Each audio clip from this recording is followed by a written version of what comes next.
class on strength of material. So we actually solved the problem at the top of the second page of the first unit of handout in order to show how we should draw the free body diagram correctly and how to write the equilibrium equations correctly in order to find the unknowns in a system that is statically determined.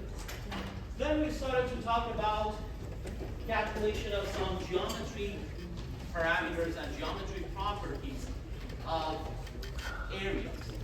So the members that we're going to work with in this class, they all have cross sections, and the properties of the cross section will be important in the mechanics of these members. So it is important for us to be able to calculate the properties of the cross section. So the most, the obvious property of an area is the area of that area. So we all know how to calculate the area of an area.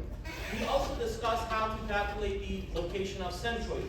So we mentioned that if we have a symmetric cross-section, if we have a doubly symmetric cross-section, the centroid will be exactly at the center of that cross-section. So in symmetric cross-sections, we do not have any problem.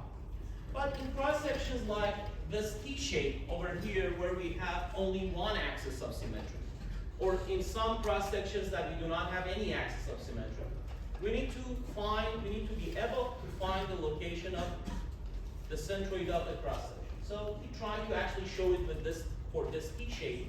So our technique included first dividing the area into two areas, because if we divide this area into two rectangles, we know the location of the centroid of each of these rectangles. So when we know the location of the centroids of each of the areas, we can calculate the location of the centroid of the entire area by using that equation for y bar. So we actually divided this area into two areas, area number 1, area number 2. We actually found the location of the centroid of area number 1 with respect to the bottom of the cross section. It was 6.5. The location of the centroid of area number 2 with respect to the bottom of the cross section was 3. The area number 1 was 5 by 1, which is 5. Area of area number 2 was 6 by 1, which is 6. And then we multiply the y hat and a in this fourth column, was 32.5 and 18. We added these together to get the numerator of this equilibrium, of this equation over here, and we added the areas together to get the denominator of this equation. And then, based on that equation, we found the location of the centroid. So now, we know that this cross-section has one axis of symmetry. So, it means that, the centroid is located on that axis of symmetry. So the y-axis is an axis of symmetry, and it is exactly located at the midwidth of this area. So 2.5 to the right of the top flange and 2.5 to the left of the top flange. But the x-axis was unknown, but now it is not unknown anymore, because the distance between the x-axis and the bottom of the cross-section is 4.591. Another property of areas and cross-sections that we are interested to calculate in this class is moment of inertia. So moment of inertia, does anybody remember how we can define the moment of inertia? As I mentioned in our previous class, here we do not deal with the actual physical meaning or what they have, what is the importance of these parameters in physics. We are just defining them as some mathematical geometry parameters. Does anybody remember how we can actually mathematically define moments of inertia? For example, if I have, at the back of this page, I'm actually trying to write some equation just to review for you guys. So if I have an arbitrary area like this, and if this is the x-axis, and this is the y-axis.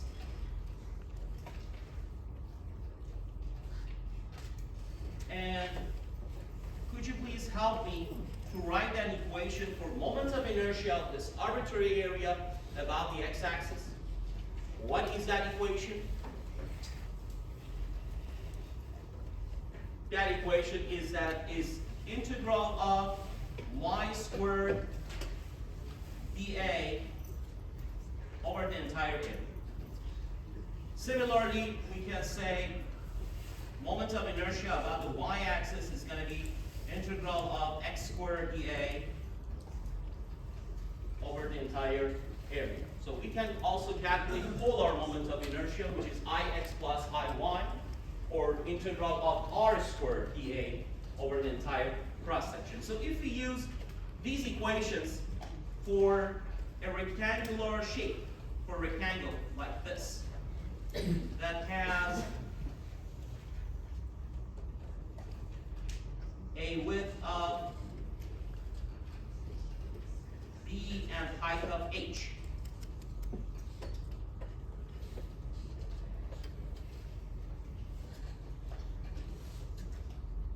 You guys already told me, so about the x-axis, so axis that is passing through the center of, or mid-height of this rectangle. What is the moment of inertia about x-axis? What was that equation? You guys told me in our previous class. EH cubed over 12. So it will be EH cubed over 12. It's good that we actually memorize this because it's going to make the whole process fast. But you guys know that sometimes we need to deal with cross sections where are not just a rectangle. So we can call them composite cross sections in terms of area. So we have the whole cross section, the whole area is composed of several rectangles. What should we do in those kind of cases? So we need to use a theorem from mathematics. We call that parallel axis theorem. So if we have, for example, this arbitrary area that you see over here, and we have an axis that is passing through the centroid of this area, and let's assume that we have and we know the moment of inertia about this arbitrary axis that is passing through the centroid of this area. The parallel axis theorem says that we can actually find the moment of inertia about any axis that is parallel to this axis that is passing through the centroid. So if I actually call the distance between these two axes d, and let's assume that this new axis is axis d, we are able to calculate moment of inertia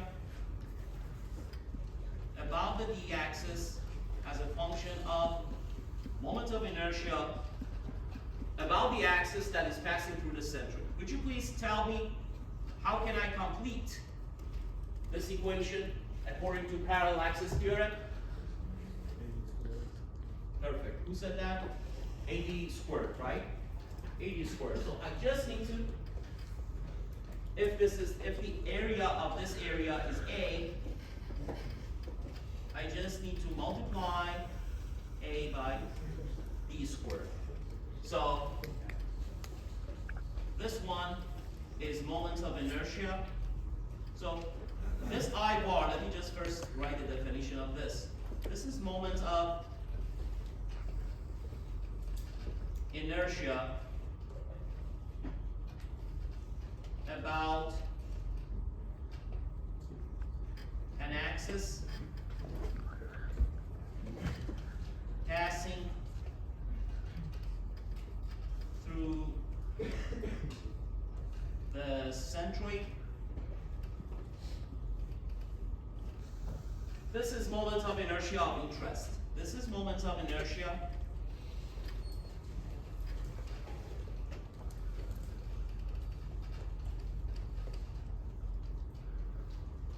about an axis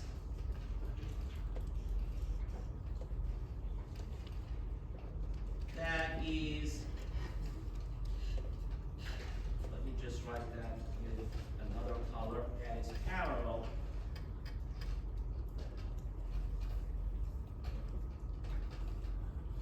to the other axis.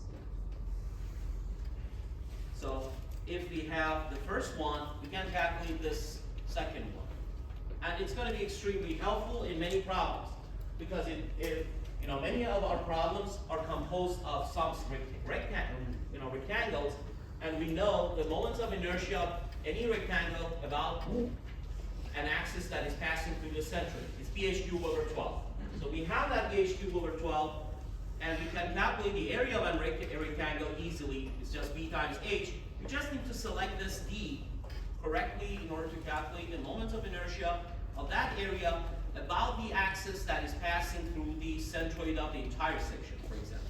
So I can show the application of this parallel axis theorem for calculation of moments of inertia of this T shape that we were working with. So,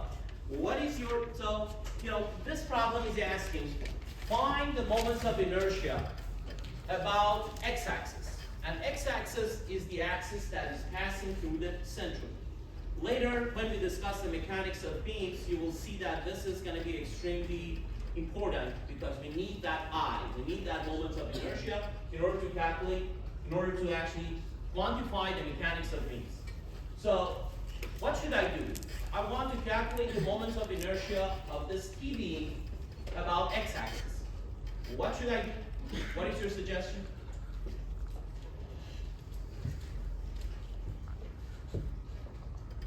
I can tell you, I think you're thinking about this. I can calculate the moment of inertia of area number 1 about x-axis, and then calculate the moment of inertia of area number 2 about x-axis, and just add them together. Again, it can be mathematically proven that operation is also correct. So first, calculate the moment of inertia of area number 1 about the x-axis, and when I say x-axis, I mean x-axis of the entire section. Then calculate the moment of inertia of area number 2 about that same x-axis, and then add them together. So let's do that together. So I need to first calculate I about x-axis for area number 1, and then I'm going to calculate I about x-axis for area number 2. And then I'm going to actually add them together. So Ix that I'm looking for is going to be moment of inertia about the x-axis for area number 1 plus moment of inertia about x-axis for area number 2. So please help me here. How can I calculate the moment of inertia of area number 1 about x-axis? First, what should I do first? Calculate. What is that? Calculate the moment of inertia of this rectangle about the axis that is passing through its own centroid. We know the equation for that. It's bh cubed over 12. So I'm going to say for this one, the axis that is passing through the centroid of area number 1 is this axis that I tried to highlight over here. So I'm going to use bh cubed over 12 for that. So it will be, what is the B for this area? 5. What is H? Thank you so much. And what is the area of area number 1? It's going to be 5 by 1. And then I need to multiply this by D squared. And let me just write that same equation for area number 2, and then we're going to fill out the value for the D. So BH cubed for area number 2 about the axis that is passing through the centroid of area number 2. What will be the B? What is H? Thank you. Divided by 12. The area of area number 1 is going to be 1 by 6. What is the, and then I need to use D squared. So please help me to write down the right value for D for area number 1. What will be the D for area number 1? In other words, what is the distance between the centroid of area number 1 and the x-axis? let's see, let me just, let me just put everything under the camera. So it is the distance between the X and the bottom of the cross section is 4.59. And the distance between the centroid of area number 1 and the bottom of the cross section is 6.5. So I just need to reduce, the first one from the second one. So I can say it's going to be 6.5 minus 4.591. How about for the second area? What is the distance between the centroid of the second area, which is this axis, and the x-axis? Same concept. I'm going to say the distance between the x and the bottom of the cross section is 4.591. The distance between this axis that is passing through the centroid of area number 2 at the bottom of the cross section is how much? 3. So it's going to be minus 3. So could you please use your calculators and calculate these two moments of inertia separately? How much is the first one?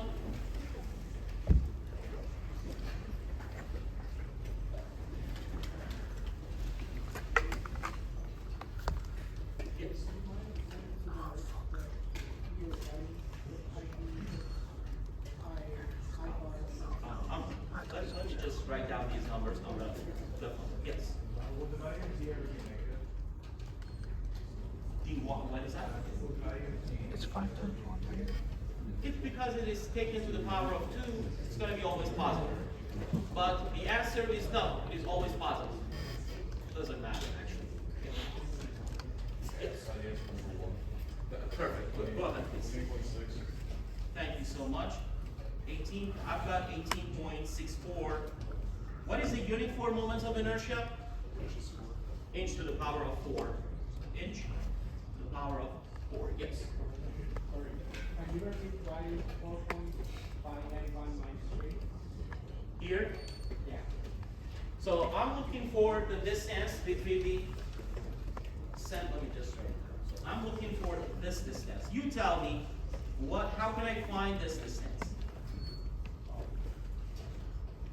The distance between the centroid of area number 2 and the x-axis. How can I find that? So I know the location of x with respect to the bottom. I know the location of the axis that is passing through the centroid of area number 2 with respect to the bottom. So I reduce them from each other. This is what I do. Does that make sense? Okay. So how much is the moments of inertia how much is this one? Moments of inertia of area number 2 about the x-axis? 30. What is that? I got a different number. Any other suggestion? Yes. No, come on, guys. You're making me suspicious. Maybe my numbers are not right. So could you please, everyone, could you please give it a shot? Yes. How much? I got that. So I got 33.19.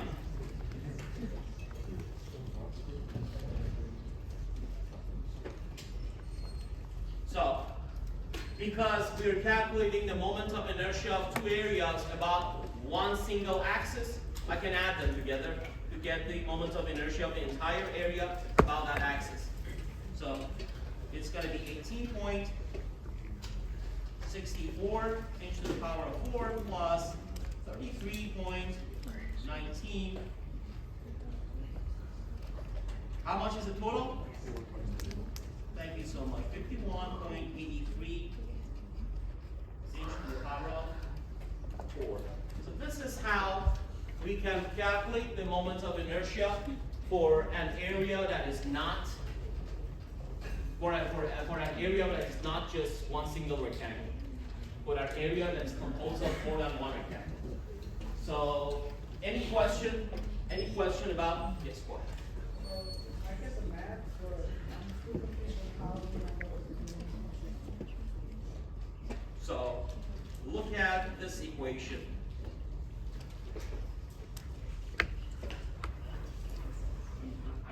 Listen, answer your other question here as well. So look at this equation. What will be the unit for a parameter like this? So it's length to the power of 4.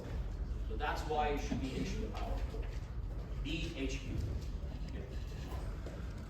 And also you can explain it through these, very mathematical definitions as well. So it's length to the power of 2 multiplied by area. So it should be area is length to the power of 2. So it's going to length to the power of 4. And you had a question about this page as well. I just wanted to see like Okay. So any question about how to calculate the moment of inertia? Because I can tell you this is the extent of complexity that we might see in this class. So we want, that most of the cross sections that we deal with are either rectangular, sometimes they're circular for portion, and in beams we have either I shapes or T shapes. This is actually what we're going to deal with. So of course, if we make a more complex geometry, the calculation of moments of inertia will be more challenging. However, the concepts are going to be the same. You need to follow the same procedure in order to calculate the moment of inertia of any area. Any question? So there is actually an example in the next page of the handout. It is not part of the homework assignments, but I highly recommend you guys to solve this problem, and the solution will be available on Blackboard. You can compare your solution to the solution that is available on Blackboard. It is very much similar to the problem that we just solved. You just need to find the location of centering and then calculate the moment of inertia for this T-shape that is given to you. So, if there is not any question, we can actually start our first subject, that is fully strength of materials. So we're going to actually start our discussion on strength of material by introducing maybe the most important concept within the area of solid mechanics, strength of materials, mechanics of materials, and that's the concept of stress. So before actually I define stress, I would like to tell you why we need to define a parameter like stress. So if you guys remember in the beginning of the class, I mentioned that eventually you're interested to find the relationship between force and deformation in this class. That's our ultimate objective. So if I actually write, we can actually do, if this is the object that we're interested in, we can do altogether, we can do some experiments on this and measure the deflection, apply force, measure the force, find the deflection, and find the force-deflection relationship. But that will be, whatever equation that we get based on experiments, that will be only specific to this object, this dimension, these dimensions, this cross-section, this material. What we are interested in to actually somehow find a mechanics that describe the behavior of a member independent of the dimensions, the length, and also material properties. So in order to do that, we need to actually define intensity of force and later intensity of deformation. If we actually define these parameters, the good news is that for every single material, there is one specific relationship between these parameters. And that relationship that we call it constitutive law, and by using that law, we can actually define the mechanics of these members that we are interested in. So the bottom line is that we need to define these new concepts, concept of stress. So, but what is stress? In order to define the stress, let's actually take a look at or think about the nature of force. So we have been using force in all the physics and mechanics courses that we have had so far, and especially in statics, we actually use force, and force is the effect of one object on the other, or effect of one part of an object on the other object if you make a cut. But that effect we show it, for example, for normal force. If we actually cut a body of material and look at the vertical, we can actually say that there is always a vertical component of force that is perpendicular to that area. But in reality, you know, that's correct. We show it with one single force. But if we think about it, the two parts are actually connected through an area. So we have a connection, we have that effect from one surface on the other surface on every single point on that area. It's not only one single vector. We show it with one single vector because it could help us to solve the problems. But if we want to know the reality of the effects, we can say probably we have infinite number of vectors, something like this.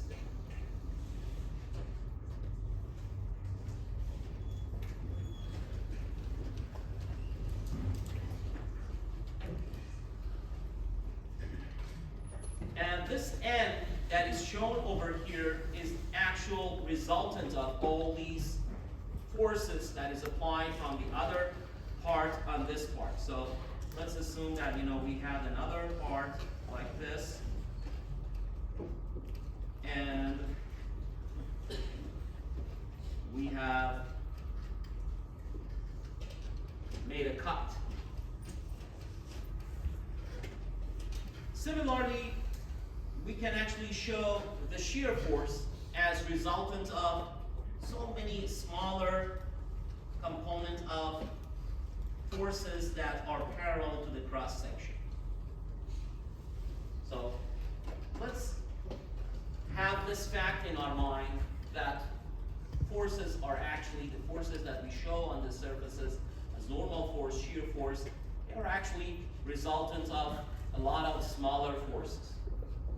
So with this, let's actually take a look at this three-dimensional body of material that's shown at the bottom of this page. And it is subjected to arbitrary vectors of forces. These could be point loads, or these could be, you know, distributed loads, but some arbitrary forces.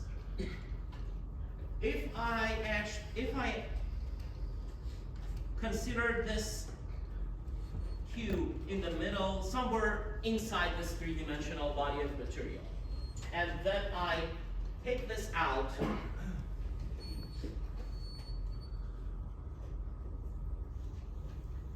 and try to, so when I take this out, it means that I'm isolating this object from surrounding. So it means that I can draw this free body diagram. So in order to draw the free body diagram, I need to show the dimensions. I'm going to actually show the dimensions as delta x, delta y, and delta z. And I'm going to tell you why I'm using delta. Delta is a Greek letter that we use to show variation. So I'm using delta x, delta y, delta z as the dimensions of this cube over here. Now I need to show all the forces on all the surfaces of this cube. So, what do you guys say? So I think you guys agree with me if I say that, for example, you know, this is the y-axis, this is the z-axis, and this is the x-axis.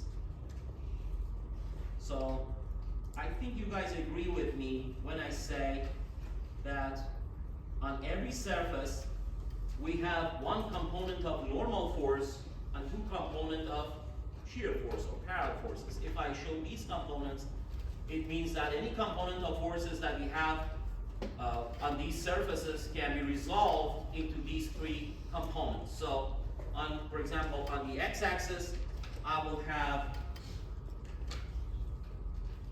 a component of normal force. I'm going to show it with delta n. So I'm going to tell you guys why I'm showing it with delta n, not only n. So delta n, because it's actually applied on the surface that the x-axis is the the axis that is perpendicular to that axis, I'm going to show that with delta nx. And then two components of shear forces. One component that is parallel to the y-axis, one component that is parallel to the z-axis. So I can call this one delta V on a surface where the normal is x-axis, x, delta Vx, but this is parallel to the y-axis, so it's going to be delta Vxy. This one is going to be delta Vxz. I can use the same rule for naming the vectors on the other surfaces as well. So on this axis, on the other axis here, I'm going to have one component of normal force that I can show it with delta n y, and two components of shear forces that are parallel to the surface.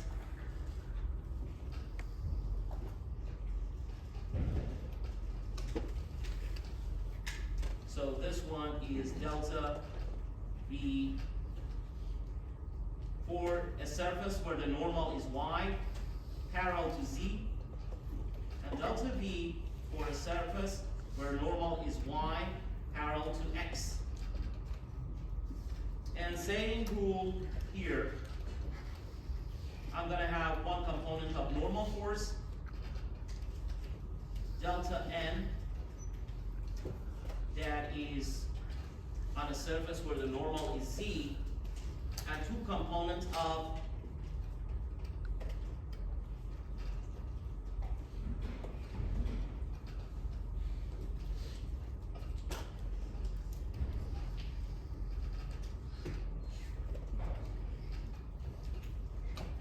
shear forces. So this is going to be delta V on a surface where normal is z, parallel to x-axis, and this is delta V on a surface where normal is z, parallel to y-axis.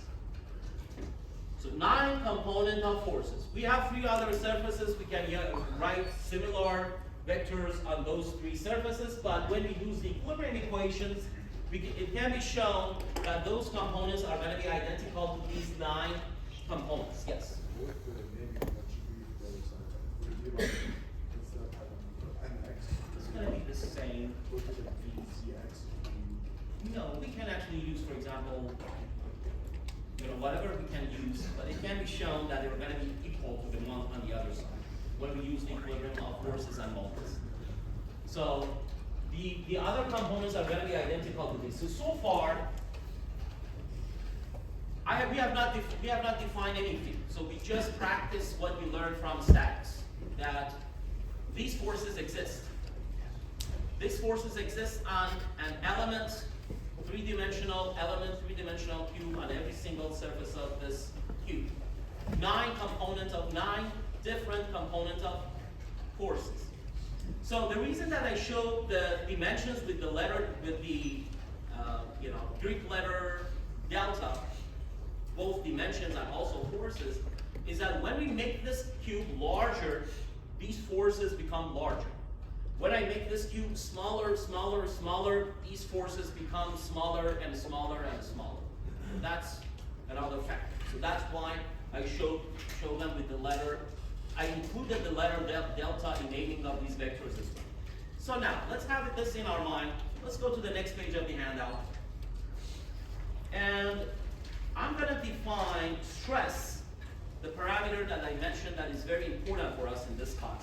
I'm going to define stress as the intensity of force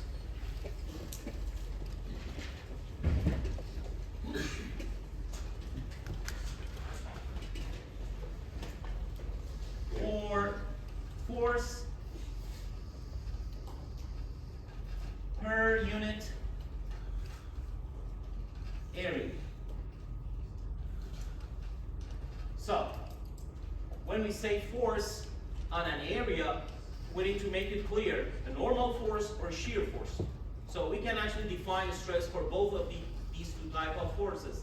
If it is a normal force, we say that delta n divided by delta A, and we can calculate the limit of this when delta A goes to 0. And this, we show this with the Greek letter sigma. Greek letter sigma. This is how it is shown. So this parameter over here is called sigma, and we show it to use, and we use it to show normal stress. It's intensity of normal force, or limits of delta n over delta A when delta A goes to 0. That's the mathematical definition of normal stress. We can actually define shear stress in a similar way. We can say that if we actually divide the delta V by the area, by the delta A, the area that that delta V is applied on, we can calculate this limit when delta A goes to 0. And we show this with the Greek letter tau. So this is Greek letter tau. In this class and in many engineering mechanics books is used to show the shear stress.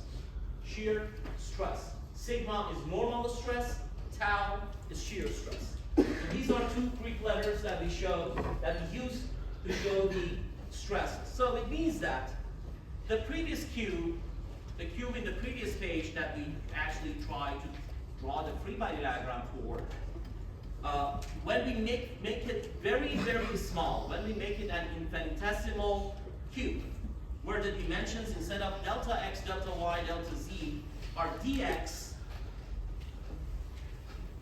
differential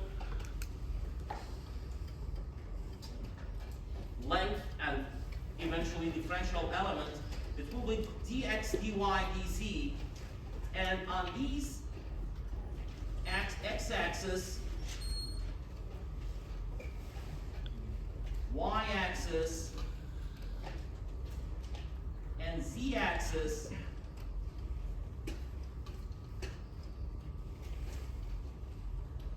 instead of delta n, delta v, we're going to have sigma and tau. Because, we made that cube very, very small, and, those forces have become very, very small. We can actually divide them together, and we show on every surface of this infinitesimal element of material, we can show stresses instead of forces. So it will be something like this. We can say that on this axis, where the normal is x, we have sigma x. On this axis, where normal is y, we're going to have sigma y. On this axis, where normal is z, we're going to have sigma z. And on this surface, where the normal is x-axis, we also have two shear stresses. One parallel to y, one parallel to z. So we show the one that is parallel to y with tau x, y, which means that the shear stress on a surface where the normal is x, parallel to the y-axis, and I will show this with tau x, z.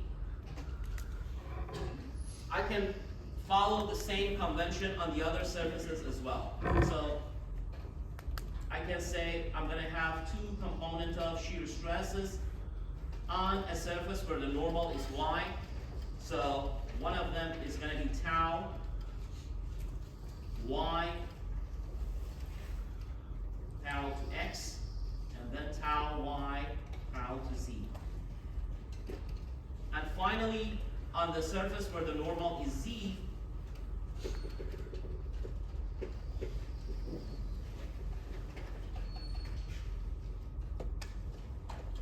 we're going to have tau z parallel to y and tau z parallel to x. 9 component of stresses. And this is that, if you think about it, this is one single point. This is an element that is first of all, is arbitrary within a three-dimensional body of material, and it is very, very small. Yes. So if we're taking the limit and this is going to an infinitesimal point, Yes. why is there a difference between, say, sigma x and tau yx? Wouldn't those be the same? No, they're not going to be the same. They're not going to. Sigma x and tau xy, sigma x and tau yx are not going to be the same. So we are making this element very, very small, but still we have 9 different surfaces. So we need all these to maintain equilibrium. So we cannot just contradict the equilibrium equations. So we need all these component of forces. We need component of stresses on the other 3 surfaces as well. The reason that I'm not showing them over here, because it can be proven that they are exactly identical to these 9 component of stresses over here. Later we're going to prove that given tau xy and tau yx must be equal together to maintain the equilibrium of moments. So that would be great. So eventually we're going to have only 6 different components of stresses. 3 normal stress, 3 shear stress. What is the meaning of this? It means that we can define the state of stress, the state of intensity of force at every single point, not on the area, at point. You know, it's a kind of mathematical concept. And at a very, very, very small point, we can actually define with 6 numbers, 3 components of normal stresses, 3 components of shear stresses, we can define the state of stress. This is the meaning of what we are actually, the conclusion of what I'm showing over here. I don't know if I answered your question. I'm not quite understanding how if the cube is becoming a point, arbitrarily small, how can we define a difference between shear stress on one surface and normal stress on another surface if they are the same, their vectors are parallel, and they are now acting on the same exact point if the cube has been made arbitrarily small. So how are they different from each other? So here's my suggestion. I don't know if it helps or not. Start with a larger cube and try to understand how they're different. So when we said that's why, so it's better if we can actually convince ourselves that this diagram makes sense.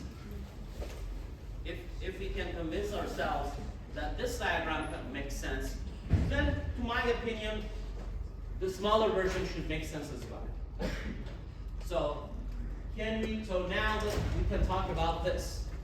Maybe the question is that, does that make sense that we have a delta nx and delta yx on this cube? My answer is yes, because there are different surfaces. So just to maintain equilibrium. So here was my answer. I hope that we can discuss this even more. So let me just tell you this as well, right now that we're talking about. This whole area of solid mechanics, theory of elasticity, is actually very theoretical and deep concept and area of science. So it is completely normal, not here, even later when we discuss the problems, you actually think deeper about the whole, how these problems should be solved. But as you will see later, the objective of this course is to eventually define some equations that are only valid under some certain assumptions for some engineering elements. This is what we're doing. But your questions are definitely very valuable. Just, think about them. If I can answer to those questions, that would be great. If not, just be confident that there will be always answers to your questions. That's my point. Yeah. Yes. Yes. Yeah. This page or this page? This is the second page, where we define stresses. And this was the previous page. So, okay, so here.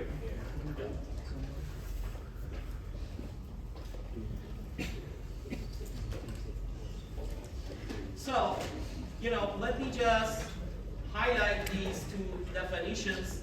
Normal stress, so we define 2 important concepts in this class, normal stress and shear stress. similar to any physical quantities, we should actually define the units for these, physical quantities. So could you please tell me what will be the unit for stress? Force divided by area. Have we had force divided by area in any of the physics parameters before? What is force divided by area? It's pressure, exactly. So stress has a similar, stress is different from pressure because stress is within a deformable body. Pressure is, pressure of the force on the surface. But the concepts are a little bit similar, and the units are definitely absolutely similar. So, similar to pressure, we can say that Newton per square meter is a unit for stress as well. However, the units, please pay attention. The unit that is going to be very popular in engineering, design, and mechanics in English unit system is going to be PSI, or pound per square inch. And also KSI, which is kilopound per square inch. The unit that is going to be popular for stress in SI system is going to be megapascal. So Pascal is the unit, the famous unit for pressure. Megapascal is the unit that is very popular in engineering, design, and mechanics. So 1 Newton per square millimeter is equivalent to 1 mega Newton per meter, or per square meter, or what we call megapascal. MPa. So this is